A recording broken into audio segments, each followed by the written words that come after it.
ছাতুর কচুরি তো অনেকেই বানিয়ে থাকে, কিন্তু একবার এই পদ্ধতিতে বানিয়ে দেখুন, স্বাদ হবে একদম বিয়েবাড়ির রাধাবল্লভীর মতো। আস্তা নরম, স্বাদে গন্ধে ভরপুর, পুরে ঠাসা এই দুর্দান্ত স্বাদের ছাতুর কচুরি একবার অবশ্যই ট্রাই করে দেখুন। একটা খেলে কিন্তু 100টা খেতে ইচ্ছে করবে। আর তার জন্য চলুন এই দুর্দান্ত ছাতুর কচুরিগুলো তৈরি করে ফেলি। আমি টুটুল, আপনারা দেখছেন টুটুল কিচেন। আজকে আমি আপনাদের জন্য নিয়ে চলে এসেছি আরও একটা দুর্দান্ত রেসিপি। আজকে আমি আপনাদের জন্য যে রেসিপিটা নিয়ে এসেছি তা হলো একদম বিয়েবাড়ির রাধাবল্লভীর স্বাদে ছাতুর কচুরি। ছাতুর কচুরি তো সবাই বানায়, কিন্তু এই ছাতুর কচুরিটা একবার বানিয়ে খেলেই আপনারা বুঝতে পারবেন এর স্বাদ কিন্তু একদম রাধাবল্লভীর। দুর্দান্ত স্বাদের এই ছাতুর কচুরিটা চলুন বানিয়ে ফেলি। এই ছাতুর কচুরিটা বানানোর জন্য আমি এখানে নিয়ে নিয়েছি 2 কাপ বেসন। এবারেতে দিয়ে দেব হাফ চা চামচ নুন, দিয়ে দেব হাফ চা চামচ বিট নুন, দিয়ে দেব একটু গোলমরিচ গুঁড়ো,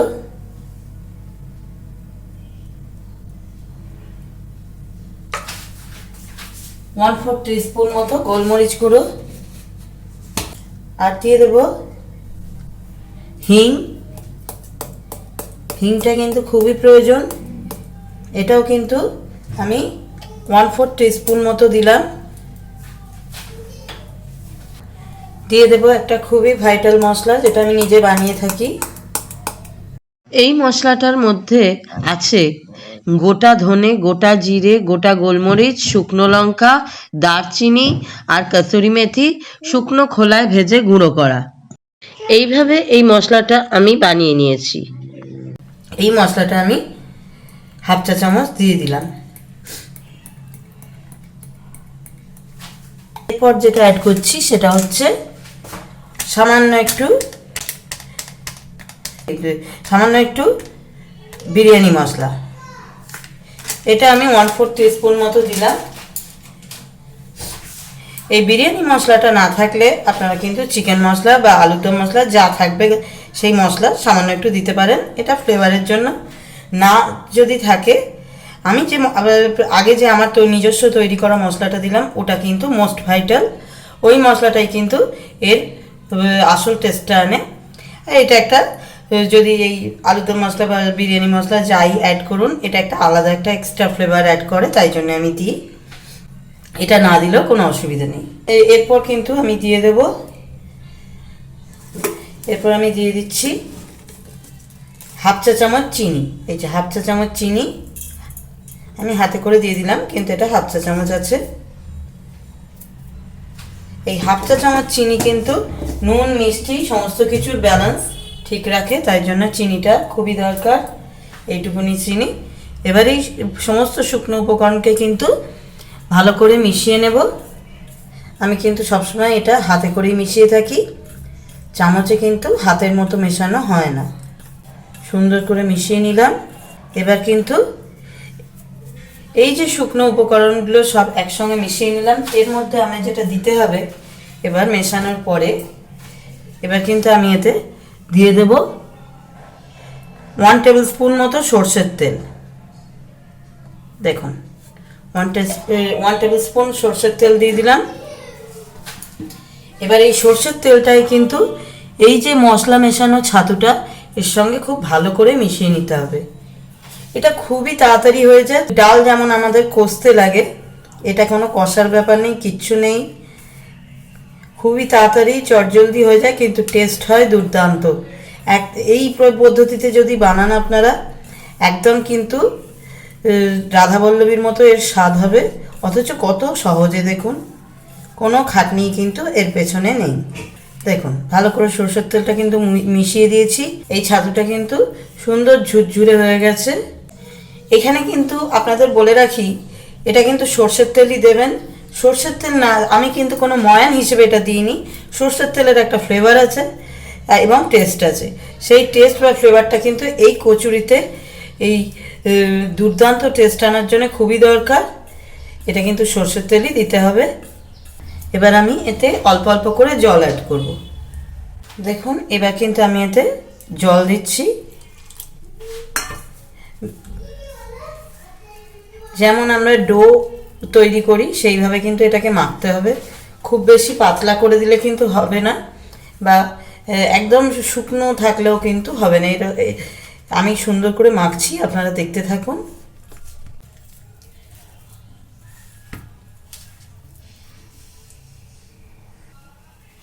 দেখুন এরকম নরম করে কিন্তু আমি ছাতুটা মেখে নিয়েছি। এই যে ছাতুর কচুরিটার টেস্টটা এতটাই দুর্দান্ত হয় যে আপনি যদি কাউকে বলে না দেন তাহলে কিন্তু সে কখনোই বুঝতে পারবে না যে এটা ছাতুর কচুরি। একদম ডালের রাধাবল্লভীর মতো কিন্তু টেস্ট হয়। ব্যাস, এবার এটা আমরা সাইডে রেখে দেবো। মাখা তো কমপ্লিট হয়ে গেল ছাতুটা, এটা আমরা একটা সাইডে রেখে দেবো। এবার কিন্তু ছাতুর কচুরির জন্য আমরা ময়দাটা মেখে নেব। দেখুন আমি এখানে নিয়ে নিয়েছি ময়দা। কচুরির জন্য ময়দা মাখার জন্য নিয়ে নিয়েছি ময়দা। আমি এখানে 5 কাপ ময়দা নিয়েছি।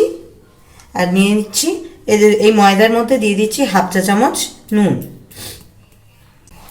দিয়ে দেব জোয়ান। দেখুন এই যে জোয়ান, হাফ চা চামচ জোয়ান, আমি এখানে হাফ চা চামচ জোয়ান দিয়ে দিচ্ছি। জোয়ানটা চাইলে না দিতে পারেন, আমার ভালো লাগে তাই আমি দিই। এবং জোয়ানটা আমাদের হজমের জন্য খুবই ভালো, তাই জন্যে সবসময় কচুরি বা লুচি জাতীয় জিনিসে আমি জোয়ান দেওয়া পছন্দ করি। সুন্দর করে মিশিয়ে নিচ্ছি। মিশিয়ে নিয়েছি। এবার কিন্তু এতে অ্যাড করব সাদা তেল ময়ান।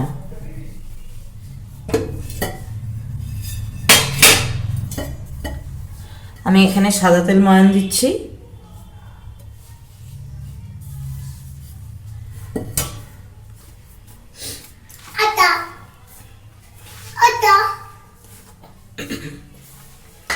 ময়ানটা সুন্দর করে মিশিয়ে নিচ্ছি। এইভাবে ঘষে ঘষে সুন্দর করে ময়ানটা মিশিয়ে নেব। এবার কিন্তু দেখুন ময়ানটা কত সুন্দর মিশিয়ে নিয়েছি। এবার কিন্তু আমি প্রয়োজন মতো জল দিয়ে ডোটা রেডি করে নেব। যেমন আমরা লুচির ডো মাখি তেমন করেই কিন্তু এই ডোটাকে আমরা রেডি করব।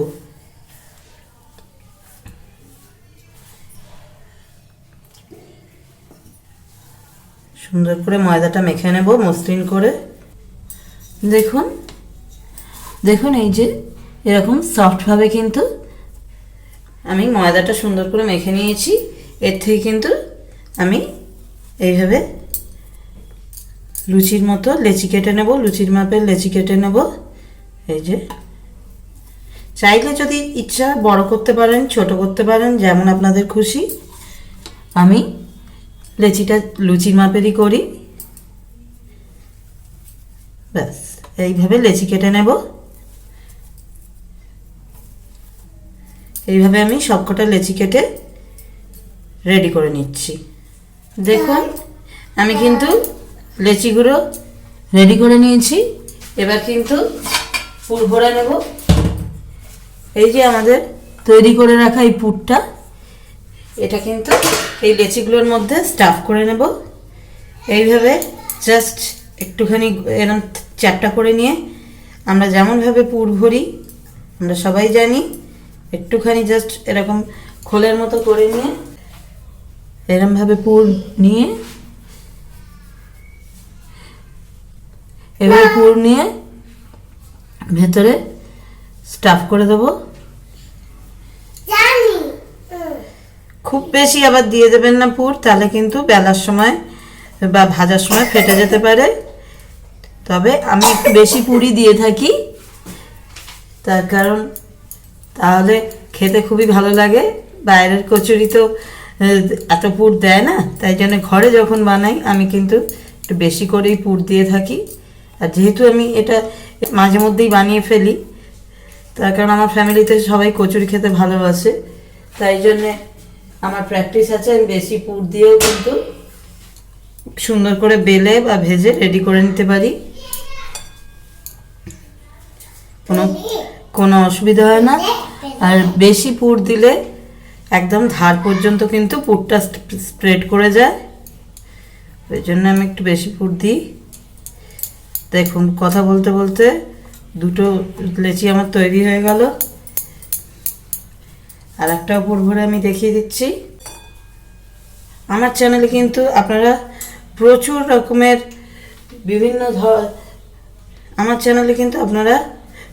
বিভিন্ন ধরনের রেসিপি পেয়ে যাবেন। সেই রেসিপিগুলো পেতে এবং আগামী দিনে আরও প্রচুর ইনোভেটিভ এক্সক্লুসিভ রেসিপি পেতে আমার চ্যানেলটা অনুরোধ করছি সাবস্ক্রাইব করে রাখবেন। আর আমার ভিডিওগুলো ভালো লাগলে অবশ্যই লাইক করবেন, শেয়ার করবেন আর আমার সঙ্গে থাকবেন। তো এইভাবে কিন্তু আমি তিনটে আপনাদের পুর ভরে দেখিয়ে দিলাম, তিনটে লেচি।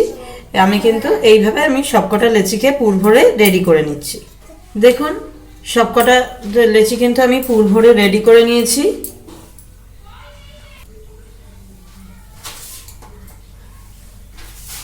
দেখুন দেখুন একটা লেচি আমি পুর ভরা লেচি নিয়ে নিয়েছি। এটা কিন্তু সুন্দর করে বেলে নেব।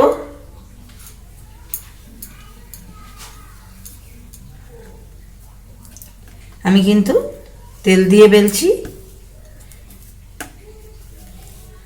দেখুন কত সুন্দর করে বেলাটা হচ্ছে।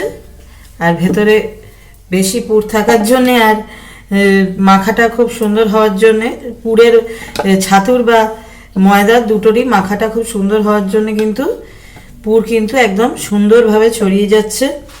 আপনারা কতটা ভিডিওয়ে বুঝতে পারছেন আমি জানি না, কিন্তু পুরটা খুব সুন্দরভাবে ছড়াচ্ছে। ব্যাস একটা কিন্তু আমাদের বেলে রেডি করা হয়ে গেল। এবার কিন্তু এই ছাতুর বেলে রাখা বেলা ছাতুর কচুরিটা কিন্তু আমি ভেজে নেব। সাদা তেল গরম করতে বসিয়ে দিয়েছি। তেল গরম কিন্তু হয়েও গেছে। আমি কিন্তু এবার কচুরিটা তেলে ছেড়ে দিচ্ছি। দেখুন প্রথম কচুরি কিন্তু তেলে ছেড়ে দিলাম। অন্যদিকে আমি আর একটা কচুরিও কিন্তু বেলে রেডি করে রাখছি।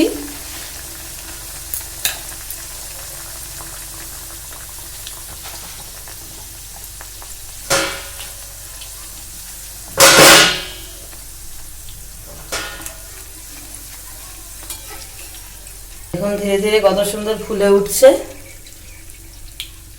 এখন কত সুন্দর ফুলে উঠেছে আমার প্রথম ছাতুর কচুরিটা।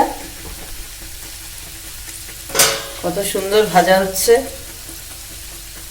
এই কচুরিগুলো এত টেস্টি আর খাস্তা হয়, একদম ফুলকো ফুলকো খাস্তা খাস্তা টেস্টি কচুরি তৈরি হয়। যখন ভাজবেন আপনার সারা বাড়ি মমো করবে এই ছাতুর কচুরির সুগন্ধে। প্রথম ছাতুর কচুরি কিন্তু আমার ভাজা হয়ে গেছে, তুলে নিচ্ছি। এই যে সুন্দর খাস্তা ফুলকো কচুরি হয়েছে। এরই মধ্যে কিন্তু আমি দ্বিতীয় কচুরিটাও বেলে রেখেছিলাম, সেটাও কিন্তু তেলে ছেড়ে দিচ্ছি। দেখুন দ্বিতীয় ছাতুর কচুরিও কিন্তু সুন্দর করে ভাজা হয়ে যাচ্ছে। এটাকে ছাতুর কচুরি বলা যায় না, এটার যা স্বাদ গন্ধ হয় এটা একদম রাধাবল্লভীর মতো খেতে হয়। আর সব থেকে বড় কথা, এটা কিন্তু একদম নিরামিষ রেসিপি। আপনারা যে কোনো পুজো বা নিরামিষ দিনে এটা বানিয়ে খেতে পারেন। এটা কিন্তু কোনো রকম আদা রসুন পেঁয়াজ কোনো কিছুরই ইউজ করার প্রয়োজন পড়ে না, খুবই চটজলদি হয়ে যায়। আপনারা দেখলেন তৃতীয় কচুরিটাও কিন্তু ফুলে একদম রেডি হয়ে গেছে। দেখুন সুন্দর করে উল্টে দিলাম, অন্য দিকটাও কিন্তু ভাজা হয়ে যাচ্ছে। ব্যাস দ্বিতীয় ছাতুর কচুরিও কিন্তু আমার রেডি হয়ে গেল। দেখুন কত লোভনীয় দেখতে হয়েছে। তেলটা ঝরিয়ে তুলে রাখছি। এদিকে আরেকটাও কিন্তু আমার বেলে রেডি হয়ে গেছে, সেটাও কিন্তু তেলে দিয়ে দিলাম। এইভাবে আমি সবকটা কচুরি ভেজে রেডি করে নিচ্ছি। সবকটা কচুরি আমি ভেজে রেডি করে নিয়েছি। এবার কিন্তু আমি আমার বানানো একদম গরম গরম খাস্তা খাস্তা কচুরিগুলো সার্ভ করে দেব। দেখুন কত সুন্দর ফুলকো ফুলকো কচুরিগুলো তৈরি হয়েছে।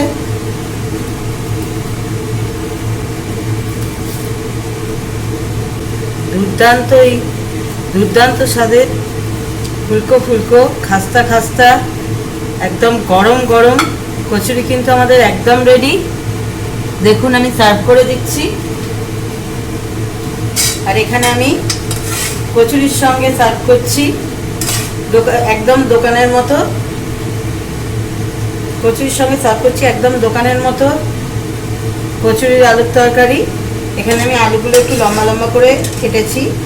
আপনারা এই তরকারির কচুরির তরকারির রেসিপিটা যদি জানতে চান তাহলে কিন্তু এই দুর্দান্ত স্বাদের একদম দোকানের মতো কচুরির তরকারির রেসিপিও কিন্তু আমার চ্যানেলে আপনারা পেয়ে যাবেন। তাহলে দেখুন আমি তরকারি দিয়ে আলুর তরকারি দিয়ে একদম গরম গরম খাস্তা খাস্তা ফুলকো ফুলকো ছাতুর কচুরি কিন্তু আমি সার্ভ করে দিয়েছি বন্ধুরা, লোভনীয় সুগন্ধে ভরপুর। আমার কিন্তু এক্ষুনি খেতে ইচ্ছে করছে। দেখুন একটা কচুরি আমি ছিঁড়ে আপনাদের দেখিয়ে দিচ্ছি ভেতরটা কতটা পুড়ে ঠাসা, কতটা সুন্দর হয়েছে। আর দেখুন কতটা সফট, দেখুন দেখলেই একদম জিভে জল চলে আসে, একদম soft melt in the mouth consistency. আর ভেতরটা দেখুন জাস্ট পুরো একদম ভর্তি। দেখুন দেখুন কত সুন্দর পুরটা ছড়িয়েছে ভেতরে, পুরটা কতটা সুন্দর ভেতরে ছড়িয়েছে। দেখুন এই যে দুটোতেই কত সুন্দর পুর ছড়িয়েছে। আপনারাও বানিয়ে ফেলুন, দেখলেনই তো কত সহজে এটা তৈরি হয়ে যায়। আর অবশ্যই আমার চ্যানেলটা দেখতে থাকুন দারুণ দারুণ রেসিপির জন্য। আপনারা দেখছিলেন টুটুল কিচেন। আজকের মতো ভিডিও এখানেই শেষ করছি, আবার ফিরে আসবো আরো একটা দুর্দান্ত রেসিপির ভিডিও নিয়ে। আজকের মতো নমস্কার।